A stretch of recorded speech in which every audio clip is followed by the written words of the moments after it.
Welcome to Memphis. It's the home of the blues and the birthplace of rock and roll, and whether you're here for the first time or the 50th, we wanted to thank you for visiting the River City. We also wanted to give you the inside scoop on some of the coolest places to go while you're in town. No trip to Memphis will be complete without a stop by Memphis's iconic arcade. It's Memphis's oldest restaurant and a must-visit for Elvis fans and film buffs alike. So this is Elvis's booth. Tell me about this. Did he come in here a lot? He'd sneak in the back door when nobody was looking. This one? That door right there, where he'd sit in the spot where I'm sitting in right now. He could see who was coming up behind him in that mirror, and then he'd run out and hop in the car and leave again, and that's true. Do you get a lot of tourists coming in here wanting to sit in Elvis's booth? We do, and I think that's a lot of fun because we don't make a big deal out of it. It's just the Elvis guys know. You know, they know. They want to be here. Like, apparently every film that comes through Memphis has to film here. But I think we're touching on 40 right now. But actually watching the process and how they get together and do things. They're not $200 million blockbusters, though. A lot of them are small, indie films, homemade, that kind of thing.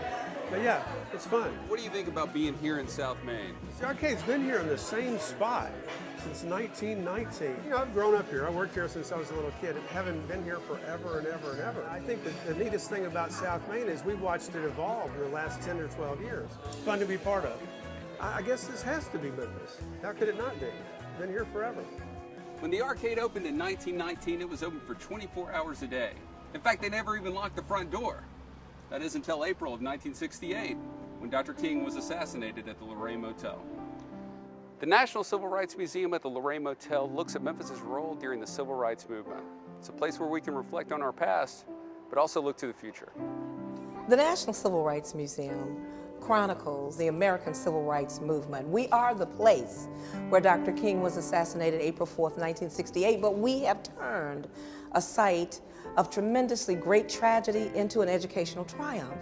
This institution now stands as a catalyst for transformation and change.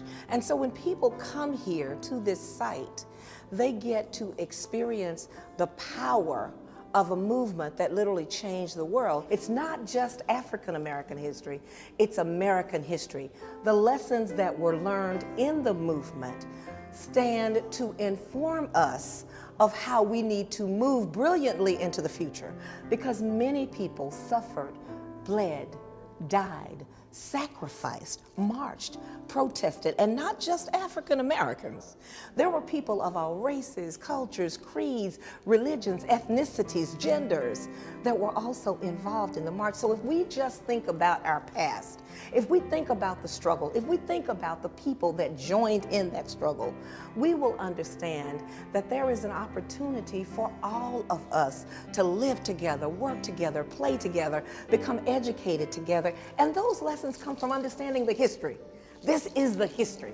Change all over the world occurs as a result of struggle. So you really understand the character of a people who struggled, who called people in, who helped walk with us and talk with us. And if you understand the struggle, you understand the music of the struggle. And music is what anchors Memphis. So you get an authentic Memphis Southern experience by coming to visit the National Civil Rights Museum. And frankly, you can't get that anywhere else. You can't find it in Chicago. You can't find it in New York, LA, Atlanta. You can only find it in Memphis, Tennessee.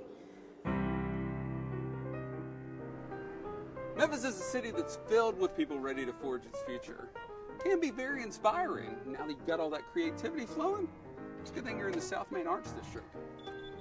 All right, Pat, I'm feeling inspired. There is a little bit of everything in South Main. Places like this spot right here, Art Jamming, where you can come in and you can come in with your friends, your family, you can create your own painting. Not only do we have the Memphis Music Foundation and our resource center, one-of-a-kind place where musicians come to create and learn, then we also have the Memphis College of Art. They've got a gallery down here that you can go through. They do classes down here. Who knew that Memphis had a Russian cultural center? But it's right here on South Main. So from Moscow to Memphis with love and everything. Then you've got all of these great places to eat. And down here, food is art. And when your plate gets there, you don't want to touch it because it looks so gorgeous. One bite though, and you're sort of sucking it all down. You walk in some of the shops and you're just sitting there going, oh my goodness, I could never find these things, but you can find them on South Main. And to end it all, there are always these great galleries. They've got a wonderful array of things for every palate. If you want to to experience all of the culture that Memphis has, South Main, in these few blocks, there's a little bit of everything. You got music, you got art, you got culture, so much history. Let Memphis inspire you. Come on down here to South Main. Okay, stop talking. Let's go do something. Apparently we gotta leave.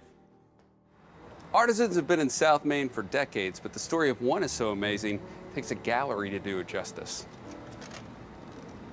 Rainbow Studio was the original company, a stained glass studio, and I met Jack in '78. And when I was doing experiments and trying to make a photographic sandblast etching mask. And Jack heard about it, but anyway, he came down one day and introduced himself and gave me some darkroom tips. Didn't know what he really did, but he was from Clarksdale. So he works for 20 years with you. Right at it, yeah. He went to the doctor not feeling well one day, and the doctor drove him straight to the hospital. He had pancreatic cancer, so he was dead in 30 days. That's the first time I ever went to his apartment, was to start to settle his estate. And that's when I found the photographs, 150,000 negatives. It was as though he really wanted them to be discovered. I was dumbfounded, because like I said, I knew he was a professional photographer. That was not a secret. I just didn't know that he was a portrait photographer at Vogue. I didn't know he was the principal fashion photographer at the New York Times in the late 50s. I didn't know he had a Life magazine fashion cover in '59. There was just tons of stuff I didn't know. You just didn't talk about it. But we talk about it today because we're daily, literally, answering requests from around the world for his images. The galleries around South Main all showcase amazing work that gives you an opportunity to broaden your horizons and buy some really cool stuff.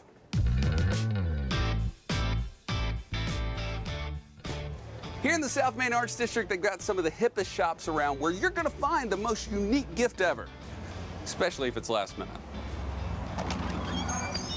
My wife's birthday is today, and I forgot, so. What should I get her for her birthday? For a birthday present? Yeah. Okay, so if you want a unique piece, I would go Snooze or Loser. They're all organic, and each piece is unique to its brand.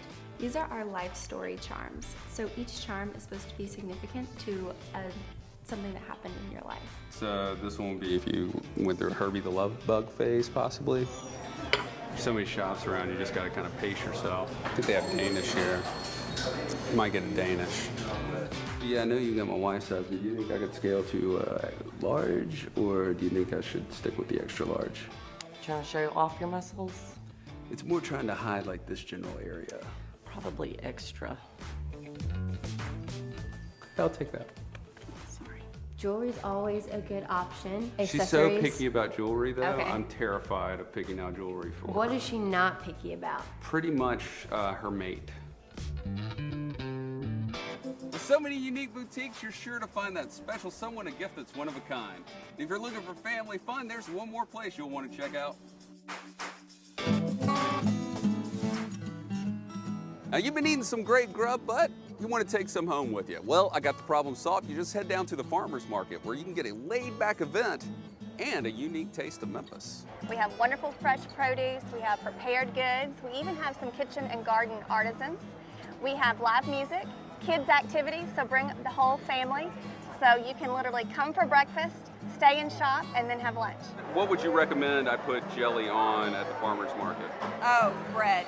Most definitely. It's better that way. So if I put jelly on zucchini, that's like the best Oh, yeah, of both worlds? absolutely. This was worth coming down here. Edible flowers. Absolutely. Sweet potatoes? Yes. Regular Yes. potatoes? Yes. Crunchy? Tomatoes. Oh, yeah. Squash. What disease do you get from non-washing vegetables? Probably E. coli and everything else, I would imagine. That's the most terrifying thing I've heard all day. This is great. I told you. This is great. People didn't believe me, but I swear it's awesome. Why is it that everybody at a farmer's market has a dog? Now you can't adopt a dog here. If you need one, we do have adoptions here. So if you don't feel full-on farmer's market-y enough, you have dogs available for adoption right now. Take one home with you right now. No, I think Carolyn was right. Jelly does make everything taste better. I mean, it might be the sugar rush talking, but I think I might go for a walk. Or a pedal, at least.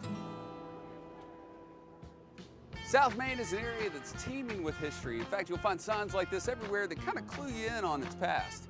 But I thought that you might want to know some of the insider history. Most of the buildings around South Main sprang up about 100 years ago. They catered to the traffic that was coming from the central train station. The sidewalks were built to be twice as wide to accommodate all of the foot traffic.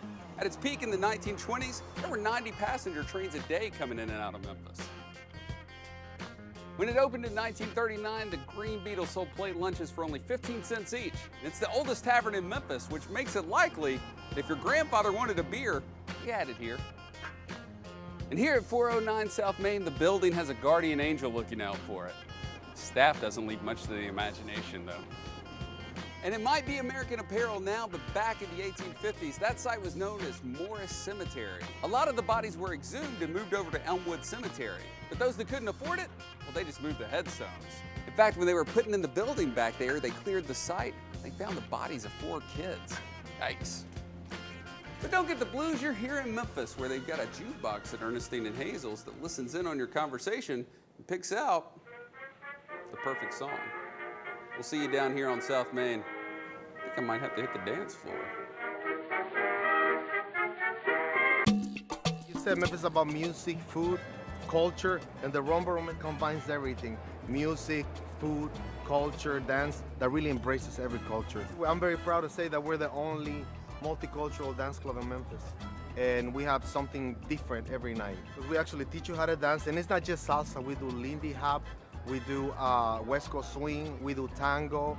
Like the community, the dance community in Memphis, they picked our place to do every single genre of dance. You come here on Monday nights, you get spoken word.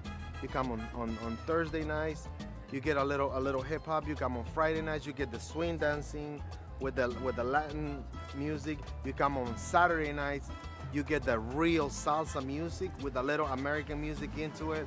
So I mean, you combine all the cultures. Sometimes you can come with your lady, you can have a good time with her. That all sounds great, Edgar, but the problem is I have 2 left feet. You know what? That's not a problem, because I'm about to start a lesson right now. Let's go. I don't know if I'm ready for this. We actually have a school where we teach you how to dance. So when you come from the school to here, you pretty much know everybody. The ladies come by themselves and they know the guys. The girls go up to the guys and ask them to dance right here, you know? And I don't see that anywhere else. Well, Edgar was right. I learned how to dance a little bit, and you will too if you come on down to the Rumba Room. But I tell you what, be prepared because you're going to work up an appetite. Melissa, I'm starving. You know, South Main's got a ton of places. Where should I go eat? We're starting here at Court Carrot. It's a very wine-friendly food place. They've got all these great wines by the glass, all things that are going to go really great with wine. Where should we go next? You know, I think we need to pop over to SOB. Stands for South of Beale. They call themselves a gastropub. Eclectic mix of food. Yeah, you can get a steak. Yes, you can get a salad, but good cocktails, nice small plates, a little bit of pizza. Where would be the place to go see a game? I kind of like the screen behind us. Green Beetle, you can pop over and have one. Highly recommend any of their burgers or their BLT. Central Barbecue is a great place to go. They've got a huge space, big patio, open air. I think we probably need a little bit of something sweet. Let's go down to the Cheesecake Corner. I'm guessing I should order cheesecake? Wicked, wicked cheesecakes. They're gonna blow your diet for the week and the month and the year, but they're so good. Bluff City Coffee, savory scones, sweet scones. They're all made locally here. Have you been down to Rizzo's yet? He's famous for his lobster pronto pups. I think I could live on lobster pronto pups. From the Orpheum to Central Station, South Main is a mosaic of Memphis originals that give people a place to explore their own brand of creativity. So now that you know about it, we expect to see you here on South Main.